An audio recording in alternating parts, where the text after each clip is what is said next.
हमारे देश हिंदुस्तान में किसी भी रिश्ते को काफ़ी हद तक महत्व दिया जाता है और लोग अपने रिश्तों को बचाने के लिए किसी भी हद तक कदम उठाने को तैयार हो जाते हैं।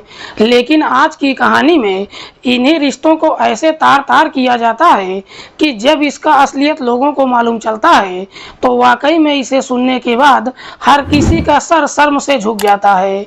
वाकई में दोस्तों, आज की जो कहानी है ये आपको भी सोचने और समझने पर मजबूर कर देने वाली है कि आज भी हमारे समाज में न जाने कैसे कैसे विकृत मानसिकता के लोग भरे पड़े हैं।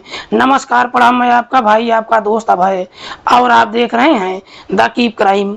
दोस्तों, आज की जो सच्ची कहानी मैं आपको सुनाने जा रहा हूँ ये सच्ची कहानी है उत्तर प्रदेश के बिजनौर जिले की। बिजनौर का एक थाना पड़ता है रेहड़।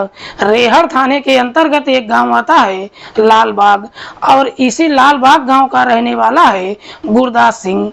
गुरदास के परिवार में उसकी पत्नी के अलावा 2 बच्चे हैं जिसमें एक बेटा और एक बेटी। बेटे का नाम है गुलजार जिसकी कई साल पहले शादी हो चुकी है और बेटी का नाम है अमिता। अमिता जिसकी उम्र है लगभग 17 साल के आसपास।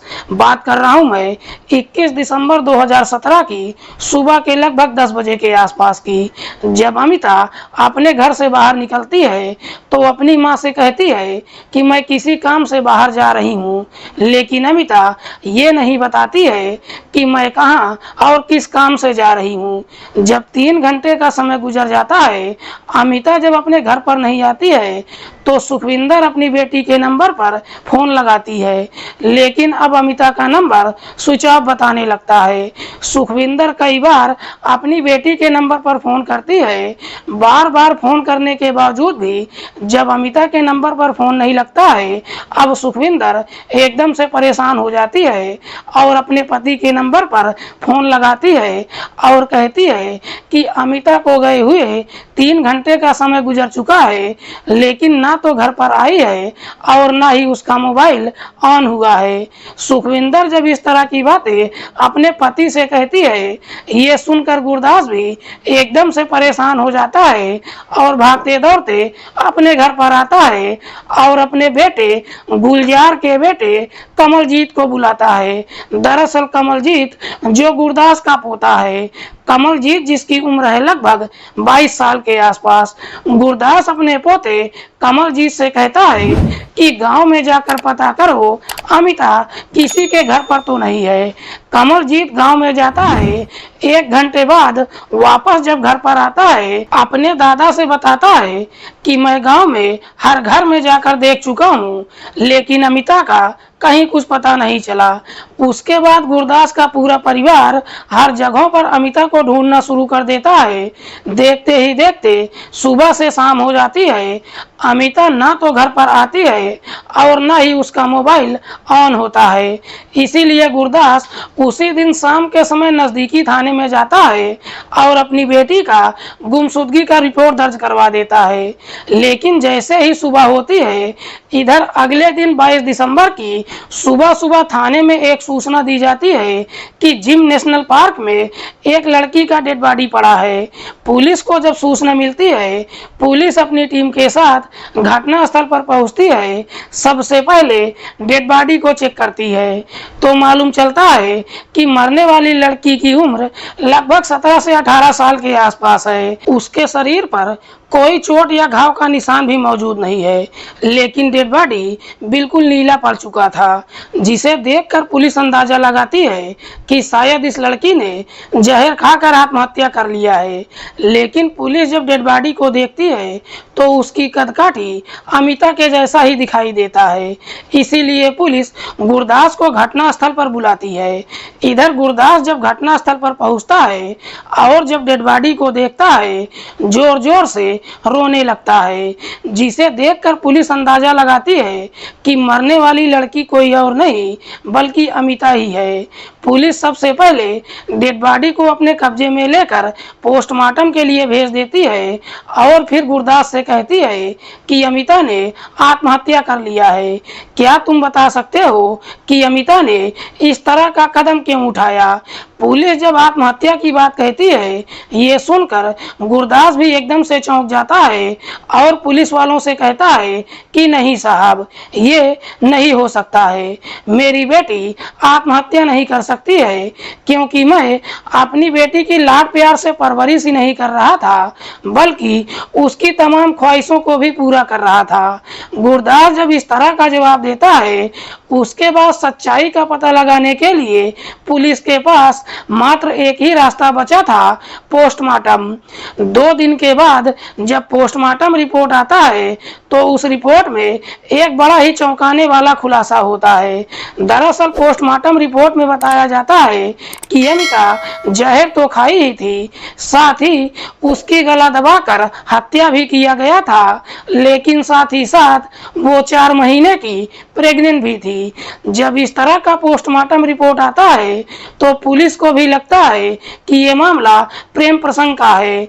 पुलिस सोचती है कि या तो अमिता की हत्या उसके प्रेमी ने किया होगा या फिर सच्चाई जब उसके घर परिवार वालों को मालूम चला होगा, उसके घर वालों ने हत्या करके डेड बॉडी ठिकाने लगा दिया है। इसीलिए पुलिस गुरदास को थाने बुलाती है और उससे पूछताछ करती है। लेकिन पुलिस जब गुरदास से कहती है कि अमिता 4 महीने की प्रेग्नेंट थी, ये सुनकर गुरदास के पैरों तले से जमीन खिसक जाती है। दरअसल गुरदास ये सोचकर परेशान हो जाता है कि जब इस बात की जानकारी गांव के लोगों को मालूम चलेगा तो मैं समाज में किसी को मुंह नहीं दिखा पाऊंगा। पुलिस गुरदास से सवाल करती है कि क्या तुम्हें मालूम है कि तुम्हारी बेटी का किसके साथ प्रेम प्रसंग चल रहा था। इस पर गुरदास पुलिस को जवाब देता है कि नहीं साहब, मेरी बेटी का किसी के साथ कोई चक्कर नहीं चल रहा था।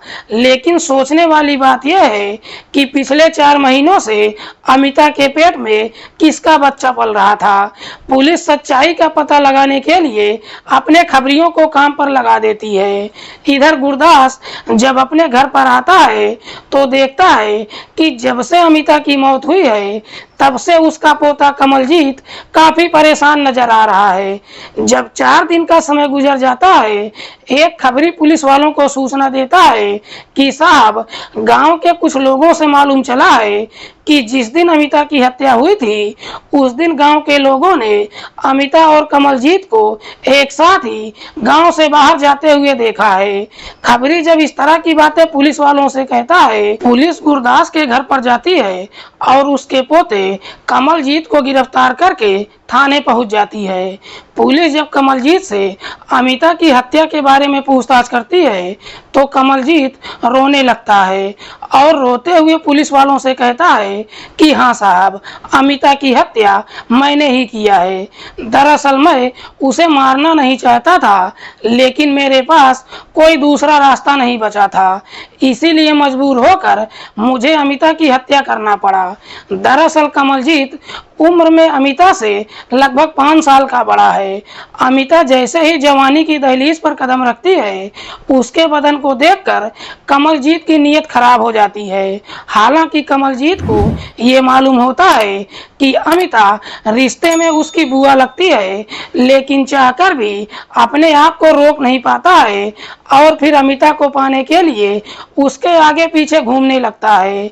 क्योंकि दोनों एक ही छत के नीचे होते हैं, इसीलिए कमलजीत अमिता से हंसी मजाक भी करने लगता है, लेकिन हंसी मजाक में ही कुछ ऐसी बातें कह देता है जिसे सुनकर अमिता को भी समझने में देर नहीं लगती है कि कमलजीत उसे पसंद करने लगा है।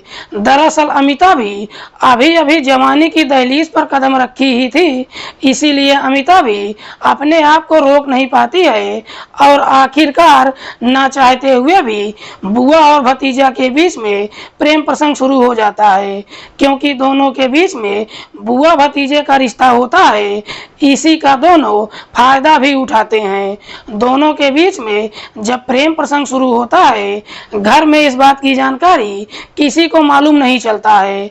दोनों जब एक दूसरे से बातचीत करते हैं, घर का कोई भी सदस्य इन पर शक भी नहीं करता है और आखिरकार घर के अंदर ही मान मर्यादा की सारी सीमाएं तोड़ देते हैं और बुआ और भतीजे के बीच में अवैध संबंध भी बन जाता है। दोनों के बीच में में जब इस तरह का रिश्ता कायम होता है उसके बाद ये सिलसिला चल पड़ता है। घर के अंदर ही जब भी दोनों को मौका मिलता है दोनों एक दूसरे से मुलाकात भी कर लेते हैं। लेकिन जैसे ही कुछ महीने का समय गुजरता है एक दिन अमिता को मालूम चलता है कि वो प्रेग्नेंट हो चुकी है। जब अमिता को मालूम चलता है कि वो प्रेग्नेंट हो चुकी है उसकी आंखों के सामने अंधेरा छा जाता है। दरअसल अमिता इस प्रकार से डर जाती है कि चाह कर भी इस बारे में किसी को कुछ बता नहीं पाती है। रात को जब सोने के लिए जाती है पूरी रात उसे नींद भी नहीं आती है। जब सुबह होती है मौका देखकर कमलजीत को बुलाती है और उसे सारी बात बताती है। इधर कमलजीत को जब मालूम चलता है कि अमिता प्रेग्नेंट हो चुकी है ये जानकर उसके चेहरे पर पसीना आने लगता है। अमिता उससे कहती है कि अब तुम ही बताओ कि हम क्या करें। इस पर कमलजीत उसे समझाते हुए कहता है कि मुझे थोड़ा समय दो, मैं कुछ करता हूँ। जब कुछ महीने का समय गुजर जाता है अमिता कमलजीत के ऊपर शादी करने का दबाव डालने लगती है। अमिता जब कमलजीत से शादी करने के लिए कहती है कमलजीत इस शादी से साफ इनकार कर देता है और कहता है कि ऐसा किसी कीमत पर नहीं हो सकता है क्योंकि हम दोनों के बीच में बुआ भतीजे का रिश्ता है। अगर हमने शादी कर लिया और गांव के लोगों को मालूम चल गया तो हम समाज में किसी को मुंह नहीं दिखा पाएंगे। कमलजीत जब शादी से इनकार कर देता है ये सुनकर अमिता भी एकदम से गुस्से में आ जाती है और कमलजीत को फटकार लगाते हुए कहती है कि ये सारी बातें तुम्हें उस दिन सोचना चाहिए था जब तुमने मेरे साथ गलत काम किया था। अमिता जब कमलजीत के ऊपर शादी करने का दबाव डालने लगती है कमलजीत जब बार बार शादी से इनकार करता है तो अमिता उसे समझाते हुए कहती है कि अगर हम दोनों शादी नहीं कर सकते हैं तो हमारे पास मरने के अलावा कोई दूसरा रास्ता नहीं बचा है। अमिता जब मरने की बात कहती है कमलजीत इसके लिए तैयार हो जाता है और अमिता को समझाते हुए कहता है कि हमारे लिए यही बेहतर होगा। इससे पहले कि इस बात की जानकारी हमारे घर परिवार वालों के साथ साथ गांव के लोगों को मालूम चले हम दोनों अपनी जीवन लीला को समाप्त कर लेते हैं। घटना से एक दिन पहले कमलजीत मार्केट जाकर चूहे मारने की कुछ दवाइयां खरीद कर लाता है और 21 दिसंबर की सुबह सुबह गुरदास जब अपने खेतों पर चला जाता है अमिता अपने भतीजे कमलजीत के साथ घर से बाहर निकलती है और फिर दोनों जिम कॉर्बेट नेशनल पार्क में पहुंच जाते हैं। जब दोनों पार्क में पहुंचते हैं कमलजीत वो दवाई अमिता को देते हुए कहता है कि पहले तुम खा लो उसके बाद मैं खा लूंगा। जब वो दवाई अमिता के हाथों में देता है अमिता वो दवाई खा लेती है। लेकिन अमिता जब कमलजीत को दवाई खाने के लिए कहती है तो कमलजीत हंसते हुए अमिता से कहता है कि मैं तुम्हारी तरह बेवकूफ नहीं हूँ क्योंकि मैं मरना नहीं चाहता हूँ। तुम दवा तो खा ही चुकी हो, तुम्हारे साथ ये रात भी दफन हो जाएगा और मुझे कोई फर्क भी नहीं पड़ेगा। कमलजीत जैसे ही इस तरह की बातें कहता है ये सुनकर अमिता इस प्रकार से गुस्से में आ जाती है कि वहीं पर उससे झगड़ा तकरार करने लगती है। जब दोनों के बीच में झगड़ा तकरार शुरू होता है कमलजीत अमिता का ही चुन्नी लेकर उसके गले में लपेटकर तब तक जोर से खींचता है जब तक अमिता की मौत नहीं हो जाती है। अमिता की जब मौत हो जाती है उसकी डेड बॉडी को वहीं पर छोड़कर अपने घर चला आता है। दरअसल कमलजीत ये सोचकर काफी खुश होता है कि चलो मुसीबत टल गई और इस बारे में किसी को कुछ मालूम भी नहीं चला। लेकिन शायद कमलजीत ये भूल चुका था कि इंसान जैसा कर्म करता है उसे अपने कर्मों का फल जरूर मिलता है। दरअसल कमलजीत और अमिता जब गांव से बाहर निकलते हैं तो गांव के कुछ लोग उन्हें देख लेते हैं और इस बात की जानकारी पुलिस को दे देते हैं।